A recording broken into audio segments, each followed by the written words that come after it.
Co-op bank saga rumbles on, with police arresting two men today in connection with allegations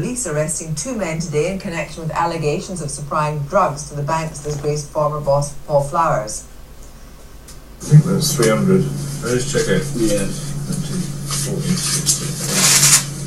The dramatic fall from grace of Reverend Flowers has grabbed the headlines, but the Co-op's financial difficulties predated his arrival as chairman. The bank's disastrous merger with the Britannia Building Society left it with £500 million of bad loans on its books and a £1.5 billion capital shortfall.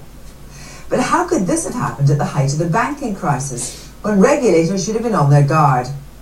Questions are being asked about how the Co-op was allowed to get into this mess, and how a man like the Reverend Flowers with next to no banking experience was allowed to run the company.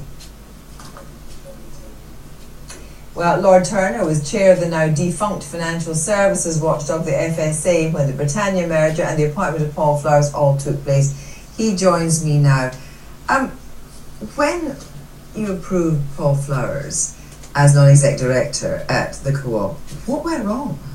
Well, that is what the inquiry will have to look at. I mean, broadly speaking, the story of the FSA on this particular issue of how we approved people for directorships or chairmanships was a process of continual change during the 4 years that I was there, and we greatly improved the procedures, moved to aggressive interviews, moved to more searching approach. Now, I don't know where in that transition this particular event occurred. It was completely different by the time I ended at the FSA than we were at the beginning. I think it is fundamentally changed, but we've got to look at it again and see whether there are lessons to be learned about still further improvements in that technique.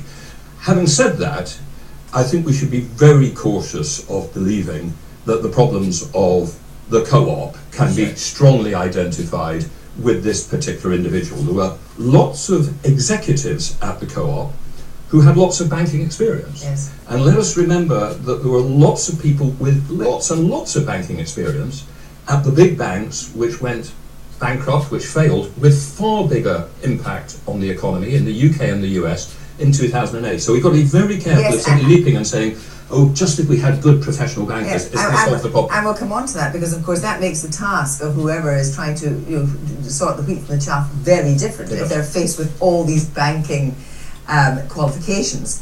But just on the question of Paul Flowers, did his appointment cross your desk? No, it wouldn't have. I mean, again, I'm pretty sure that that is the case. I don't want to get into the details of that because it's subject to an inquiry's process that will be exploring that. But it wouldn't normally have been something. I may have been informed. I may have been informed of it, but I wouldn't imagine I would have even been informed about it. I mean, one non-executive director of what is a relatively small bank would not necessarily or not naturally come to the level of the chairman at of the board. That stage. But it's interesting because I think what we understand is that as a non-exec director, the person that dealt with that was a kind of caseload worker who looked at non-execs. But then, of course, by the time he became to be chairman, we knew, of course, that the Co-op was in a really difficult situation, and yet... Well, I'm not sure that that is the case. I mean, I think, again, I don't want to go through the details of this because this is something that should come out with public information from the PRA itself. But if you actually look at the very good description that Andrew Bailey, the head of the PRA, who was previously head of banking supervision at the FSA, I think he might have actually gave to the TSC. I think he might have actually interviewed Paul Flowers. I'm not sure that that's the case, but I can't comment on that because I haven't got back into the files. But he gave a very good account to the TSC a couple of weeks ago of what occurred, and that makes it plain that a lot of the problems of the Co-op really only became clear in the course of 2011 and 2012, when I actually think the FSA did a very good job of making sure that the fundamental questions were being asked before, and making sure they did not go ahead with the Verdi acquisition unless those questions were asked. But the vetting procedure itself, I mean, have you ever turned a candidate down? Oh yes, they were turned down occasionally, yeah. And what does it take for a candidate to be blocked? As you say, the difficulty is, of course, because when you actually have not people like Paul Flowers with such a limited banking experience, but you're actually having senior bankers who are making massive mistakes. Well, I think this is the crucial point. I mean, the Co-op is an important issue, but it has not involved taxpayer support, and it has not involved depositor losses, and it is not a massive big bank. But back in 2008, in order to stop depositor losses and a complete collapse of the banking system, we had to put taxpayer money in the UK and in the US into banks which had people with thousands and thousands of years of banking experience. There was nothing about that banking experience which stopped those banks reaching problems. And what I think that illustrates actually is that although we talk about these issues of interviews and vetting and licensing, I think they're less important than some really structural issues about why the banking system is unstable. But when it comes to the takeover of Britannia and the possible takeover of Lloyds, do you think there was pressure put there for the code to be successful?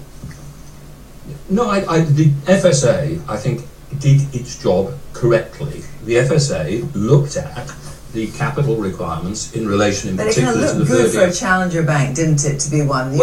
Again, I think that has to be left to the inquiries, etc. But all I can say is the FSA quite clearly, as Andrew Bailey set out to the TSC, did its job in relation to the Verdi acquisition. It asked the right questions. And I think that is substantive. Very briefly, moving on to the question of payday loans. I mean, the whole application for payday loans doubled under your tenureship of the FSA. Are you glad now the government has put a cap on? Well, personally, I am. The FCA only gets responsibility for anything to do with consumer credit in March of next year.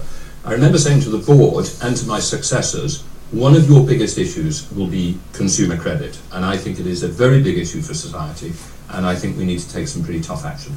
It is, and thank you very much indeed. At its height, the Plebgate investigation